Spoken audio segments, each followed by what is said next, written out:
Pilar-pilar yang rusak dan tembok yang hancur berserakan di area tersebut.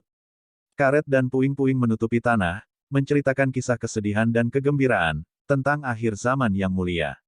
Apakah ini dunia di mana para dewa menjadi dewa, atau apakah itu menyembunyikan sesuatu yang lain? Gunung surgawi yang runtuh muncul satu demi satu. Kabut kekacauan utama meringkuk, tak terbatas dan tanpa batas. Pria kecil itu bergegas, rambut hitamnya berkibar di belakangnya. Dia secepat kilat, kecepatannya sangat cepat. Akhirnya dia mencapai akhir. Dia melangkah di atas lorong emas. Cahaya warna-warni berkedip, dan dia menghilang dari posisi semula dan tiba di tanah awal. Siapa ini? Mengapa Anda berjongkok di lorong? Apakah Anda benar-benar berpikir Anda adalah bocah iblis, dan ingin mencungkil 2 potong tulang simbol? Apakah kamu tidak memiliki hal yang lebih baik untuk dilakukan? Kamu bisa belajar dari siapa saja, tapi kamu mencoba meniru orang itu. Setelah datang ke tanah awal, dia segera mulai berjongkok di atas batu kapur besar untuk mengamati dengan cermat. Ada beberapa tulang berharga yang tertanam di dalamnya, dan dia merasa seolah-olah itu lebih cemerlang dan indah dari sebelumnya. Tentu saja dia tidak akan menggalinya lagi. Dia sudah pernah diusir sebelumnya, jadi dia pasti tidak ingin diusir secara permanen dari tempat ini. Dia hanya mengenang sedikit, memikirkan hal-hal masa lalu. Dia saat ini berjongkok sambil berpikir keras sambil mengetuk batu kapur besar. Postur tubuhnya yang aneh secara alami menarik perhatian orang-orang di dekatnya. Orang-orang mulai menunjuknya saat mereka mengobrol. Si kecil tidak mengungkapkan penampilan aslinya, dan ingin memahami keadaannya terlebih dahulu. Halo, anak muda, jangan benar-benar menganggap dirimu sebagai bocah jahat itu. Dengan caramu bertindak, kamu pada dasarnya meminta untuk dipukuli. Ketika si kecil mendengar ini, dia bingung. Dia berdiri dan melihat sekelilingnya. Tanah awal tidak memiliki banyak perubahan, dan sama seperti sebelumnya. Apakah bocah iblis itu datang? Dia mengajukan pertanyaan meskipun dia sudah tahu jawabannya. Bagaimana dia akan datang? Dia meninggal di paviliun surga mending. Ini adalah hasil dari terlalu hidup, membuang kehidupan kecilnya sebagai hasilnya, kata seseorang. Belum tentu. Ini tidak seperti mayatnya ditemukan, jadi bagaimana kalian bisa begitu yakin bahwa dia mati? Seseorang berdebat. Ya benar, dia tidak diragukan lagi sudah mati. Pikirkan tentang itu, dengan sifatnya, jika dia masih hidup, mengapa dia belum berada di sini di alam dewa kekosongan? 2 tahun 1 bulan telah berlalu, jadi pembatasannya sudah berakhir. Di tempat awal, orang-orang datang dan pergi. Itu sangat ramai, dan ketika hal-hal mengenai bocah iblis itu diangkat, banyak orang menjadi tertarik. Beberapa orang mulai berdiskusi di antara mereka sendiri. Seseorang mencibir. Dengan hanya mengandalkan dirinya sendiri, apakah Anda benar-benar berpikir bahwa dia dapat melarikan diri dari paviliun mending surga? Dia berubah menjadi abu sejak lama. Rumor mengatakan bahwa bahkan nenek moyang lama mereka dibunuh. Meskipun bakat alaminya menakutkan, dia hanyalah anak kecil. Akan sangat sulit baginya untuk bertahan hidup. Bukankah kamu dari 4 klan besar? Saya mengenali Anda di dalam Gunung Manusia, yang dibuat oleh bocah iblis 2 tahun lalu. Mengapa Anda masih di posisi awal? Kenapa kamu belum pergi? Dengan kultivasi Anda, bukankah Anda seharusnya bisa memasuki surga surgawi tingkat yang lebih tinggi?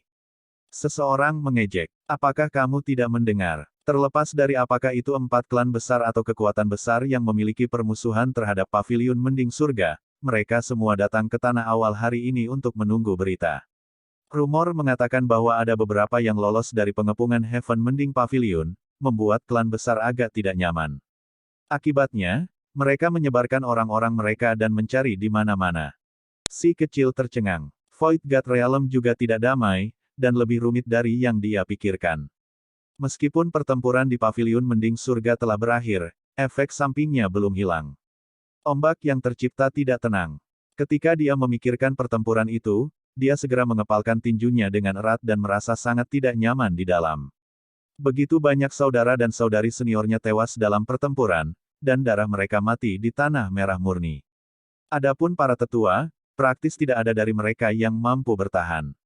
Demi mengawal para murid keluar, mereka menyerahkan hidup mereka satu demi satu untuk melawan musuh besar. Pria kecil itu menerobos kerumunan dan berjalan ke kejauhan. Dia diam-diam memikirkan segalanya sendirian, dan hanya setelah waktu yang lama dia tenang. Dia sekali lagi mengubah penampilannya, menggunakan teknik berharga Hairy Ball untuk menyesuaikan tinggi badannya. Dia sekarang tampak seperti sebatang bambu, dan sangat berbeda dari sebelumnya. Setelah itu, dia berdeham dan berkata, bocah iblis itu tidak mati, aku hanya mendengar seseorang mengatakan bahwa mereka bertemu dengannya.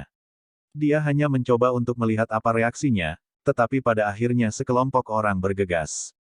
Mereka semua membawa niat membunuh saat mereka berteriak pada saat yang sama. Di mana dia? Siapa yang melihatnya? Katakan padaku, di mana pemuda buas itu, dan kapan dia muncul? Suara mereka terdengar mendesak, dan semua jenis simbol bergerak di sekitar tubuh mereka. Jelas bahwa mereka tidak puas dan akan mengambil tindakan dengan paksa. Si kecil bisa merasakan beberapa jenis teks tulang yang berbeda secara instan. Ada orang-orang dari 4 klan besar, dan ada juga individu dengan kabut-kabur yang mengelilingi tubuh mereka. Sepertinya ini adalah orang-orang dari klan hujan.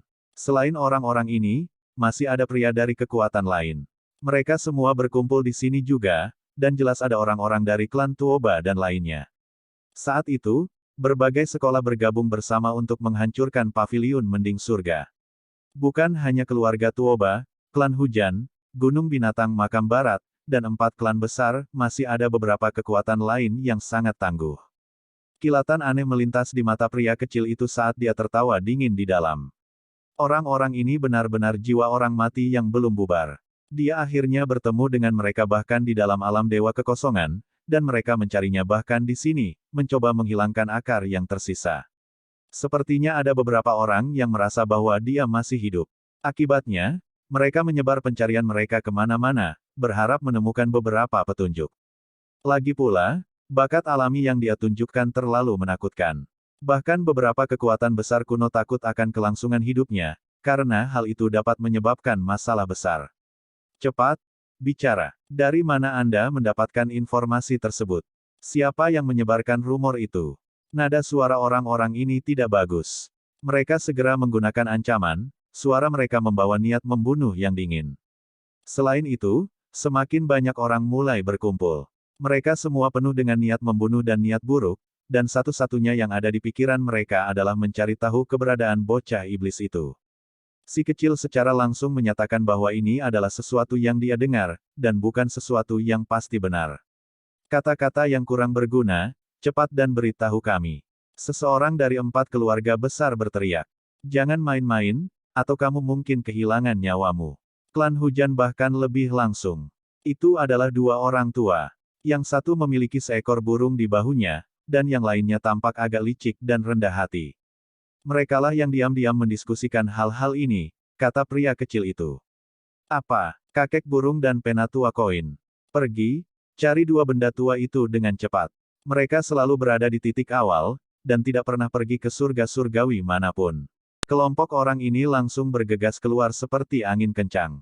Meskipun sekelompok kecil bergegas ke arah si kecil untuk menangkapnya juga, dia mengambil keuntungan dari kerumunan untuk menghilang dengan cepat. Saat itu, karena kedua orang ini menjual semua jenis informasi asli dan palsu tentang si kecil, mereka menjadi agak terkenal. Akibatnya, banyak orang tahu siapa mereka. Si kecil agak heran. 2 tahun telah berlalu, namun 2 hal lama ini masih belum pergi. Ini benar-benar agak aneh. Penatua koin adalah tipe orang di mana orang bisa tahu dengan pandangan agak rendah dan teduh. Dia saat ini sedang berjalan-jalan ketika dia tiba-tiba dikelilingi oleh sekelompok orang, hampir menerima pukulan.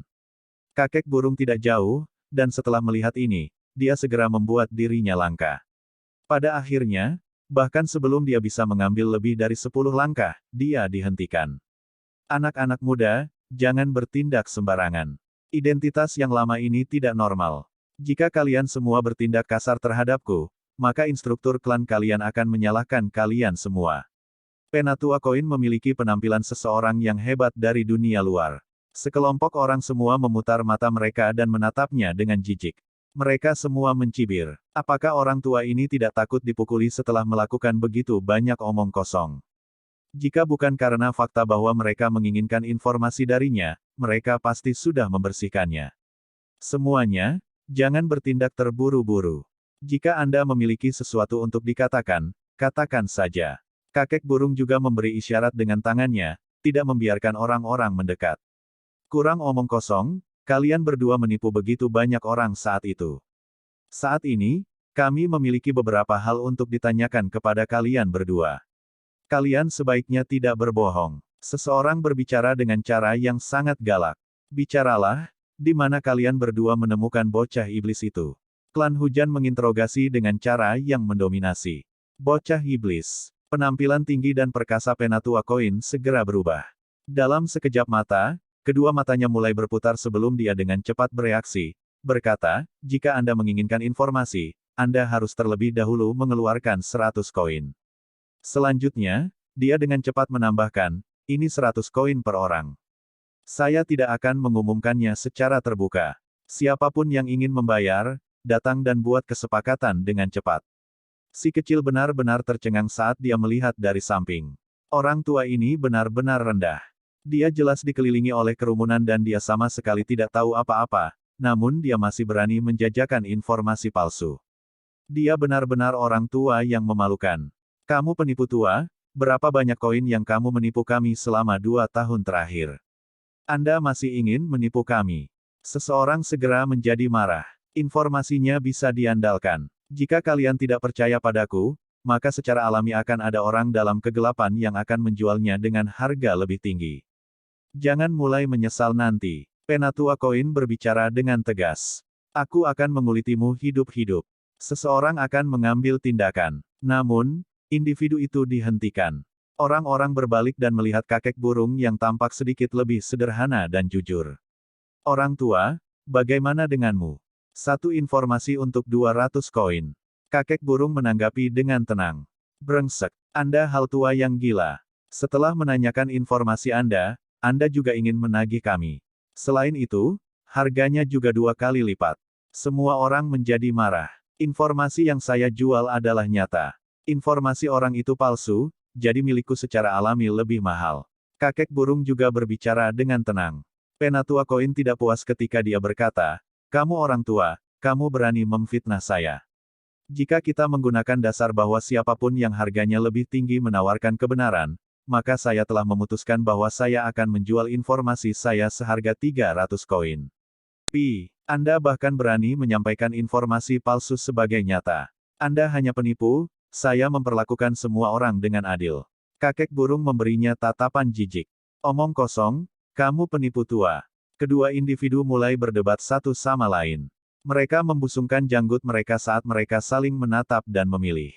Semua orang menjadi terpana. Ketika mereka menangkap keduanya untuk diinterogasi, keduanya tidak hanya menaikkan harga, mereka bahkan mulai berkelahi dan berdebat satu sama lain.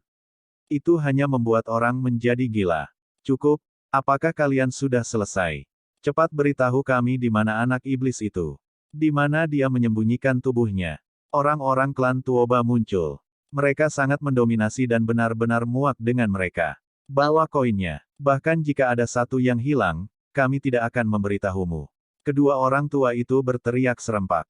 Si kecil tidak bisa berkata-kata. Kedua orang tua ini tidak lupa untuk menipu orang lain bahkan dalam situasi seperti ini. Mereka benar-benar bukan orang yang berkarakter baik. Benar-benar bertindak sembrono. Ada seseorang yang meledak dengan amarah dan tidak tahan lagi. Individu memaksa dirinya maju dan langsung mengambil tindakan. Namun, meskipun dia datang dengan cepat, dia juga pergi dengan cepat. Dia ingin memberi pelajaran pada kakek burung, tetapi pada akhirnya dia dikirim terbang oleh burung di pundaknya. Individu itu menabrak gunung yang jauh dan meludahkan seteguk darah. Semua orang terkejut dan tidak bisa membantu tetapi mundur selangkah. Ini pasti ahli. Selain itu agak terlalu kuat. Pada saat ini, wajah setiap orang berubah. Mereka tidak lagi berani bertindak membabi buta tanpa berpikir. Mereka tiba-tiba mengerti mengapa kedua orang ini dapat melakukan apa yang mereka inginkan sampai sekarang tanpa ada yang bertindak melawan mereka. Ternyata mereka cukup sulit untuk dihadapi. Di belakang kerumunan, pria kecil itu memiliki ekspresi aneh di wajahnya. Kedua orang ini sama sekali tidak biasa. Setelah itu, dia mulai tertawa. Mungkin dia bisa menarik kedua orang ini dan berbisnis dengan mereka. Alasan kembalinya bocah iblis kali ini bukan murni untuk melatih tubuhnya. Dia ingin membuat gangguan raksasa dan membayar kembali hutang darahnya kepada musuh-musuhnya. Dia akan berurusan dengan sekolah kuno yang menghancurkan paviliun surga mending. Dengan disposisi alaminya, dia secara alami tidak akan langsung bertarung dengan musuh besar ini secara langsung. Baru saja, dia sudah menguji air dan menghitung semuanya. Dia akan menjual informasi tentang penampilannya sendiri, membuat sekolah besar membayar biaya yang sangat besar dalam koin dan tulang berharga. Dia berharap pihak lain akan bersemangat dan menggunakan hadiah tersebut untuk menyambut penampilannya. Awalnya, dia ingin melakukan semua ini sendirian. Dia akan mengubah penampilannya setiap kali dan menjual informasi ke berbagai sekolah besar. Sekarang dia bertemu dengan dua orang tua ini, dia merasa harus melepaskan rencananya sebelumnya. Lagi pula, hubungannya dengan keduanya masih tidak terlalu buruk, dan rasa malu kedua orang tua ini tidak sederhana. Mereka tampaknya bisa mengendalikan segalanya, dan yang paling penting adalah bahwa keduanya adalah penjahat kebiasaan. Terhadap pemerasan dan penipuan, mereka bisa dianggap ahli, karena mereka terlalu mahir dalam menanganinya. Si kecil tidak membuang waktu dan dengan cepat mentransmisikan suaranya. Secara rahasia, dia memberitahu kedua orang itu beberapa hal, dengan cepat dan mudah berkomunikasi dengan mereka. Pada akhirnya, kedua individu itu langsung bergejolak. Mata mereka cerah dan mulai memancarkan cahaya hijau. Mereka berdeham, mengguncang seluruh tanah awal. Orang-orang di sekitarnya sangat ketakutan sehingga mereka tidak bisa tidak mengambil beberapa langkah. Mereka takut situasinya akan kembali jika kedua orang tua ini menjadi gila. Saya sudah memutuskan, sebutkan harga Anda. Anda hanya dapat menggunakan tulang berharga atau darah berharga keturunan archaik untuk ditukar. Selain itu, mereka harus dari spesies yang cukup berharga. Jika tidak, jangan berpikir untuk berbisnis dengan kami. Mari kita katakan seperti ini. Kami tahu di mana tubuh anak iblis itu berada, dan kami juga tahu bahwa dia sedang melatih dirinya sendiri di dalam alam dewa kekosongan. Ini pasti berita nyata. Jika itu palsu, kami bersedia menggunakan hidup kami sendiri sebagai kompensasi. Selain itu, kami harus menambahkan bahwa kamu goreng kecil tidak boleh datang dan merusak pemandangan. Lebih baik jika Master Ras klan Anda datang langsung dan bertukar dengan harta langka. Kalau tidak, kami tidak punya apa-apa untuk dikatakan. Ketika salah satu dari orang-orang ini mengatakan sesuatu, yang lain menambahkan sesuatu juga, terus saling melengkapi. Mereka menyatakan harga setinggi langit, dan kondisi mereka juga keras. Namun, mereka bersumpah bahwa informasi mereka benar-benar nyata, menggunakan kepala mereka sendiri sebagai voucher. Segera setelah itu, titik awal mulai mendidih dengan aksi. Bocah iblis itu tidak mati, dan akan muncul lagi. Selain itu, berita dengan cepat menyebar ke surga surgawi tingkat yang lebih tinggi, memicu badai besar. Ketika mereka benar-benar selesai dengan pidato sombong mereka dan mulut mereka kering dan lidah kering, kedua orang tua itu menyipitkan mata dan saling melirik.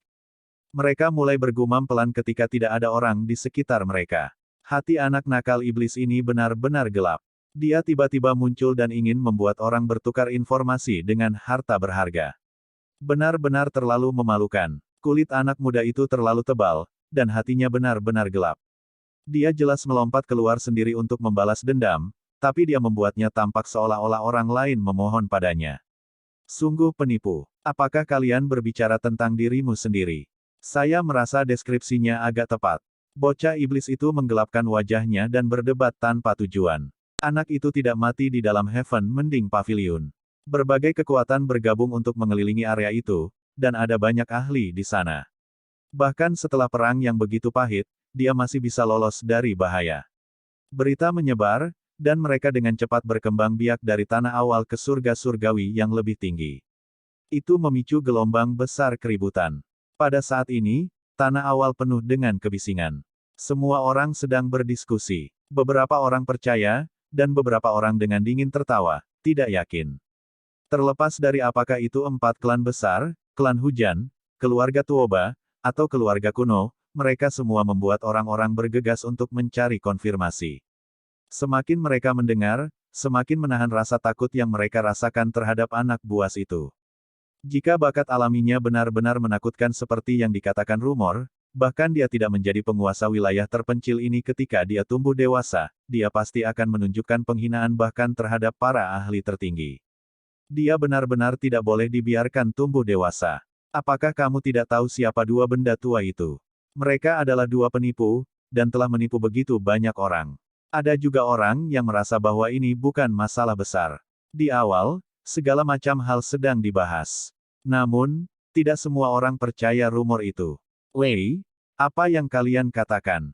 Orang tua ini memperlakukan semua orang secara adil dengan kejujuran mutlak, teladan kebajikan. Kakek koin balas, tampak seperti orang yang terhormat.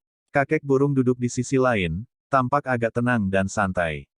Dia tidak banyak bicara, tetapi burung di bahunya melemparkan pandangan ke samping seolah-olah itu meremehkan semua orang. Kedua orang tua ini sedikit menipu orang lain, dan mereka yang tidak mengenal mereka tertipu setelah melihat usia mereka yang relatif lebih tua. Namun, ada banyak orang yang akrab dengan mereka di awal, jadi beberapa orang memandang mereka dengan sombong. Hal-hal lama, jika kalian berdua berani menipu kami dalam masalah serius ini dan kami mengetahui bahwa ini adalah kata-kata kosong, akan sulit bagi kalian berdua untuk lolos dari kematian. Akhirnya, ada ahli yang bergegas. Wajah mereka dingin saat mereka berbicara dengan nada yang kuat. Sorot mata mereka seperti obor saat mereka menatap dua individu dan mengancam dengan peringatan ini. Jika Anda percaya maka Anda percaya, jika tidak maka itu terserah Anda. Saya tidak ingin menurunkan diri saya ke level Anda, jadi yang terbaik adalah jika Anda membuat tuan klan Anda datang secara pribadi. Saya berjanji bahwa mereka akan puas. Kata Penatua Koin. Kamu pikir kamu siapa? Jika Anda hanya menjadi penipu di sini, maka itu saja. Namun, Anda sebenarnya ingin menipu keluarga kuno sejati. Hati-hati atau kamu bisa kehilangan akal. Dua orang berjalan dengan tangan di belakang punggung. Mata mereka sengit saat mereka berbicara dengan mengesankan. Kau mencoba berkelahi dengan kami. Orang seperti apa yang belum pernah ditemui orang tua ini? Jika kamu tidak puas, maka datanglah padaku. Penatua Koin tampaknya meledak dalam kemarahan. Dia membawa penampilan individu yang kuat dan lebih bersemangat daripada pria yang lebih muda. Orang-orang yang datang mencibir, dan dengan lambaian, sekelompok orang mengepung keduanya. Simbol berkedip, dan dengan suara weng, teknik berharga dibawa keluar, menyelimuti tanah ini. Kamu lebih baik berbicara, atau kamu harus bertanggung jawab atas hasilnya. Jelas bahwa mereka berasal dari kekuatan besar, dan tentu saja tidak ingin membeli informasi. Mereka secara langsung menggunakan metode paksa untuk mencoba dan menekan kedua lelaki tua ini, memaksa mereka untuk berbicara. Menggunakan kekuatan untuk mendekati orang tua ini. Tindakan Anda memengaruhi bisnis saya, Penatua Koin tampak sangat tidak puas dan berteriak, menghancurkan mata pencaharian saya sama dengan mengambil nyawa saya. Aku akan melawan kalian sampai mati. Dia meraung keras dan melemparkan kakek burung yang ada di sebelahnya keluar. Dalam sepersekian detik itu, terjadi kekacauan mutlak. Kakek burung sangat marah dan tidak lagi bersikap tenang dan tenang.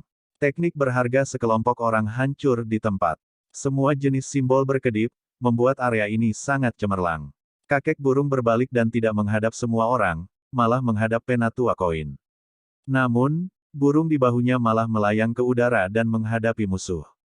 Garis cahaya api turun dari langit, seolah-olah lautan kekacauan utama turun.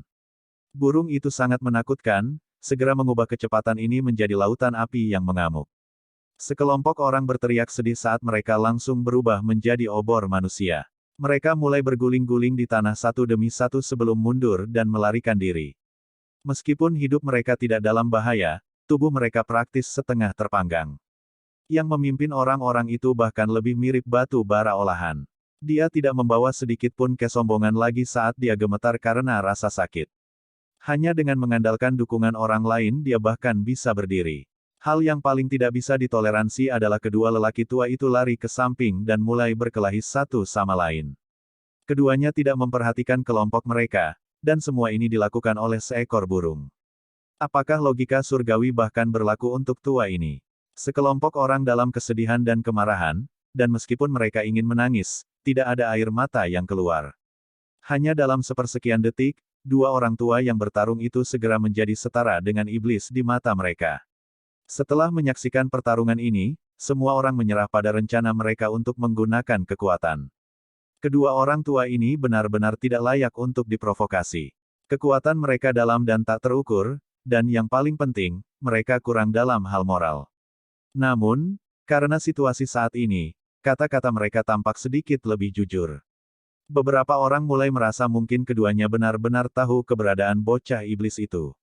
Orang tua ini mempertaruhkan nyawanya, jadi informasinya pasti benar, kecil itu bersembunyi di dalam sarang kecilnya, dan aku bisa mengeluarkannya. Namun, ini dengan premis bahwa informasi tersebut ditukar dengan tulang simbol dan darah yang berharga. Kedua orang tua itu membuat sumpah khusyuk saat mereka berjanji ke langit. Sepertinya itu benar-benar nyata. Saya belum pernah melihat keduanya bertindak begitu serius. Mereka tidak menipu kita kali ini, kan? Kalau tidak, keributan yang mereka timbulkan agak terlalu besar. Banyak orang tergerak, dan mulai merasa bahwa informasi mereka kemungkinan besar nyata. Kali ini, lebih banyak orang datang.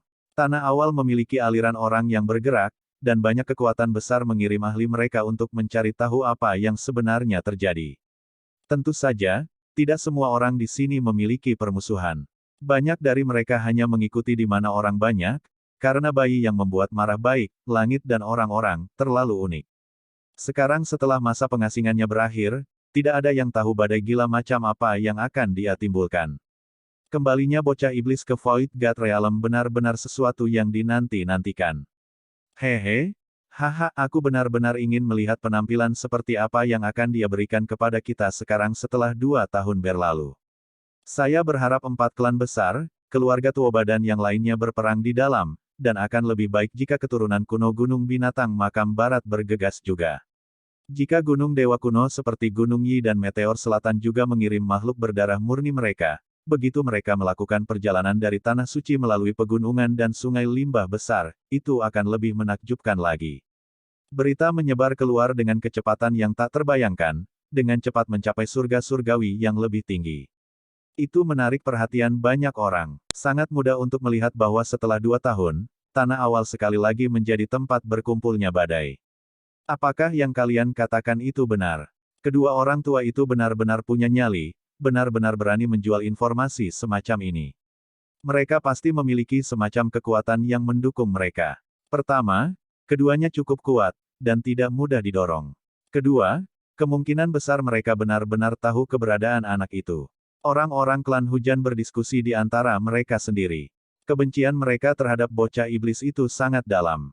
Di dalam Hundred Shattering Mountains, mereka kehilangan begitu banyak, dan sekarang mereka bahkan membiarkannya melarikan diri selama perang Heaven Mending Pavilion. Tidakkah kita akan tahu jika kita melihatnya? Lalu bagaimana jika kita membawa sebotol darah keturunan? Ini tidak seperti kita harus membuat kesepakatan. Kita hanya bisa menunggu sampai orang-orang di sekitar kita mulai mendiskusikan hasilnya. Orang-orang Rain Clan memutuskan untuk bergabung dalam aksi tersebut. Selain itu, beberapa tokoh penting mereka adalah orang-orang yang pergi. Keluarga Tuoba adalah keluarga kuno yang sudah ada sejak lama. Mereka mengalami kemakmuran, kemunduran, persembunyian, dan kebangkitan. Saat ini, mereka sangat kuat, dan ada juga beberapa orang yang mendiskusikan ini di klan mereka. Saya pribadi akan pergi dan melihat apa yang terjadi. Ini hanya anak kecil, jadi kami tidak perlu melibatkan semua orang. Namun, kita tidak bisa membiarkan dia benar-benar dewasa. Beberapa pemuda klan mulai berbicara. Status mereka tinggi, dan mereka semua adalah kandidat kuat yang memenuhi syarat untuk menjadi penerus klan mereka. Adapun 4 klan besar, maka bahkan lebih marah. Mereka semua sangat membenci, karena anak iblis itu telah menjadi duri di sisi mereka sampai sekarang. Dia menunjukkan kepada mereka kekalahan dan penghinaan lagi dan lagi, membuat kebencian mereka terhadapnya sulit untuk dilenyapkan. Tubuh mereka ditumpuk di tanah awal menjadi gunung manusia, menjadi sasaran ejekan orang lain. Di dalam Hundred Shattering Mountains, individu terbatas klan mereka semua jatuh, dan pemuda mereka yang luar biasa semuanya terbunuh. Itu benar-benar kebencian yang hebat. Berita itu menyebar, dan itu tidak terbatas pada alam dewa kekosongan. Itu mencapai negara-negara kuno di dunia nyata, dan beberapa orang terkejut. Badai besar berkumpul, dan semakin banyak orang mulai memperhatikan masalah ini. Keributan di dalam Void God Realm membuat tempat itu tidak bisa lagi tenang. Pada akhirnya, para ahli dari ras yang kuat tiba satu demi satu, berjalan keluar dari lorong emas. Hanya waktu singkat yang akan berlalu sebelum klan besar lainnya muncul, menciptakan sensasi besar. Semakin banyak orang mulai menyembunyikan identitas mereka, tidak ingin orang lain mengetahui dari mana mereka berasal. Lagi pula, ada beberapa hal yang harus dilakukan yang tidak terlalu glamor. Tempat awalnya dipenuhi orang, membuat ini menjadi masalah besar. Banyak orang ingin melihat kekacauan dan datang ke sini untuk ikut bersenang-senang. Orang-orang bergegas dari berbagai surga surgawi di dalam alam dewa kekosongan. Tempat ini seperti hutan karena wajah-wajah baru muncul satu demi satu, mendorong dan menabrak satu sama lain. Pangeran Scarlet Cloud ada di sini. Seseorang segera menjadi terkejut. Pangeran Scarlet Cloud sangat terkenal di surga surgawi tingkat tinggi. Dia adalah seorang ahli muda yang tangguh. Dia berasal dari 4 klan besar, dan kipas merahnya hilang di sini 2 tahun lalu. Saat itu, adiknya membawanya untuk membunuh si kecil dan mengambil hartanya.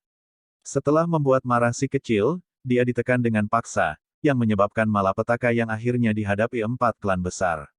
Segalanya akan menjadi hidup dari sini. Semua orang berharap saat mereka mengungkapkan ekspresi bersemangat. Mereka adalah pangeran besar dari klan Tuoba. Mereka benar-benar datang ke sini tanpa menyamar. Beberapa orang berjalan mendekat, usia mereka sekitar 20. Aura mereka tidak biasa, dan ekspresi mereka tegas saat mereka berjalan tanpa suara. Ini adalah elit keluarga kuno. Segera setelah itu, Penatua Koin dan kakek burung dikelilingi oleh orang-orang. Sekelompok individu yang memiliki status tinggi muncul, dan mereka semua tidak biasa. Namun, orang-orang di sekitarnya tidak dapat berjalan maju, karena terhalang oleh beberapa ahli. Mereka membersihkan area yang luas di sana, dan suasana segera menjadi tegang. Jelas bahwa ada ahli yang bergegas dari setiap klan. Selain itu, tidak ada status mereka yang rendah, dan saat mereka menghadapi 2 orang tua itu, mereka ingin mendapatkan kesimpulan dari ini. Tidak ada yang perlu dibicarakan di sini. Orang tua ini sudah mengatakan semua yang harus dikatakan. Gunakan darah keturunan kuno atau tulang simbol primitif yang berharga untuk ditukar. Kamu benar-benar ingin menukar darah yang berharga. Seorang pria parubaya bertanya tanpa ekspresi. Cahaya dingin berkedip di matanya. Baik, selama informasi itu nyata, kami bersedia membayar. Pria parubaya itu tertawa dingin. Niat membunuh menyebar di udara saat dia meletakkan toples batu giok di atas meja batu. Cahaya ungu berkedip-kedip di dalam. Guci itu dipenuhi dengan darah ungu, pantulannya bahkan membuat wadah batu giok itu transparan. Cahaya warna-warni ungu melonjak, seolah-olah memiliki kehidupan. Kabut ungu pekat meringkuk di sekitarnya. Ini benar-benar darah yang berharga. Ini sangat langka dan terlalu berharga. Orang-orang terkejut. Dalam kegelapan, pria kecil itu sangat senang saat dia mengepalkan tinjunya yang kecil. Penatua Koin dan kakek burung sama-sama tenang dan tenang. Kali ini, mereka tidak bertindak karena keserakahan, dan mereka bahkan tidak mengedipkan mata. Mereka duduk di sana dengan mantap tanpa bergerak. Bicaralah, beritahu kami situasinya. Pria parubaya itu berbicara. Dia adalah seseorang dari 4 klan besar. Aku akan memberitahumu sendirian. Apakah ada orang lain yang akan membawa darah berharga untuk ditukar? Penatua Koin dengan tenang berbicara. Apakah kamu mempermainkanku? Pria parubaya itu sangat marah. Tidak, begitu banyak dari Anda yang datang, dan setiap kekuatan besar membawa sebotol darah yang berharga. Letakkan semuanya di atas meja, lalu saya akan memberitahu kalian semua. Kakek burung berbicara. Ketika semua orang mendengar ini, mereka semua menghirup udara dingin. Ini terlalu banyak keserakahan. Itu hanya sedikit informasi, namun mereka menginginkan begitu banyak toples darah yang berharga. Apakah ada profesi lain yang bisa menghasilkan lebih banyak sekaligus? Anda harus mengerti bahwa sebotol darah berharga keturunan kuno itu sudah tak ternilai harganya. Itu cukup untuk membuat orang mempertaruhkan hidup mereka, namun keduanya sebenarnya menginginkan banyak toples. Mereka yang menginginkan informasi, berjalanlah. Jika tidak, mundur. Penatua Koin berbicara, dan kemudian menambahkan, setidaknya harus ada 15 toples darah berharga keturunan kuno di atas meja, atau kita tidak akan berbicara. Dia berbicara dengan sangat berani. Sebotol darah yang berharga sudah cukup untuk melakukan beberapa pembaptisan, dan bila digunakan dengan tepat, itu bisa terbukti sangat vital dan mempengaruhi seluruh hidup mereka. Begitu banyak orang yang datang. Jika kalian semua tulus, 1 orang kendi akan benar-benar membuat gunung kecil, kata kakek burung. Meskipun dia melebih-lebihkan, masih ada sedikit kebenaran dalam pernyataan itu. Ada ahli dari berbagai kekuatan di sini. Jika sebuah guci ditawarkan oleh setiap klan, maka itu akan sama mengesankannya. Orang-orang di sini semua mencibir, merasa seolah-olah keduanya benar-benar terlalu banyak main-main. Jika ini terus berlanjut, hal-hal bisa menjadi buruk bagi mereka. Jika mereka tidak memiliki berita nyata, maka mereka pasti akan membawa kemarahan rakyat pada diri mereka sendiri dan diserang dari segala arah. Yang tua, berhati-hatilah untuk tidak membuat bakar diri. Seorang anak muda berbicara dan kemudian mengeluarkan wadah batu giok, meletakkannya di atas meja. Cahaya biru berkedip, dan cairan di dalamnya tembus cahaya saat mengalir dengan cemerlang.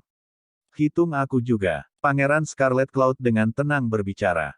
Dia mengambil sebuah toples dan meletakkannya di atas meja batu. Itu berisi cairan merah yang menembakkan garis demi garis cahaya warna-warni merah. Kabut mengepul di sekelilingnya, dan kabut berhamburan. Seorang tetua berjalan dan meletakkan toples di atas meja batu. Cairan emas bersinar dari dalam, darah keturunan di dalamnya mengejutkan semua orang. Orang-orang klan hujan, hati si kecil melompat saat dia membuat penilaian ini dari aura individu. Demi berurusan dengan klan ini, dia mempelajari teks tulang dan menjadi sangat akrab dengan aura mereka. Apakah ada lagi? Penatua Koin berbicara. Selama seluruh proses ini, dia dengan hati-hati memeriksa semuanya untuk memastikan bahwa dia tidak ditipu. Ada saat-saat di mana lebih baik mengambil nyawa saja. Lupakan orang biasa, pahami bahwa ada cara di mana bahkan binatang purba berdarah murni tertinggi dapat dibunuh di sini. Orang lain mengancam sebelum meletakkan sebotol darah berharga di atas meja batu. Ini membuat si kecil menggigil sedikit dalam hati. Mereka benar-benar menyembunyikan keinginan mereka untuk membunuh di sini. Kemungkinan besar akan ada pertempuran besar. Orang-orang ini tidak mudah diprovokasi, dan mereka semua siap dari dalam. Jika tidak, bagaimana mereka bisa mengucapkan kata-kata ini? Namun, dia tidak takut sama sekali, karena dia memiliki cukup banyak kartu truf tersembunyi yang dapat menekan semua ahli yang berbeda. Pada akhirnya, berbagai kekuatan kuno semuanya mengungkapkan niat mereka sebelum masing-masing mempersembahkan sebotol darah berharga. Mata si kecil berubah merah. Jelas bahwa tangan orang-orang ini berlumuran darah dari perang paviliun mending surga. Mereka akan pindah lagi hari ini untuk menyingkirkannya. Kakak, saudari, dan penatua, pertama-tama aku akan mendapatkan sedikit minat. Pria kecil itu mengepalkan tinjunya. Pada akhirnya, ada 15 wadah batu giok yang ditumpuk di atas meja batu. Mereka berkedip dengan cahaya warna-warni yang cemerlang dan sangat indah. Cairan semuanya transparan dan berkilau saat kemegahan surgawi meringkuk di sekitar mereka. Dengan suara aolao, si kecil langsung menerkam. Dia menerobos batas dan tampaknya memiliki kekuatan yang tak tertandingi. Dia langsung melonjak sebelum jatuh dari langit. Setelah itu, dia menyapu dan langsung menyambar sepiring penuh darah berharga ke dadanya. Dia berteriak dengan berisik, "Milikku, milikku, milikku." Film pun berakhir.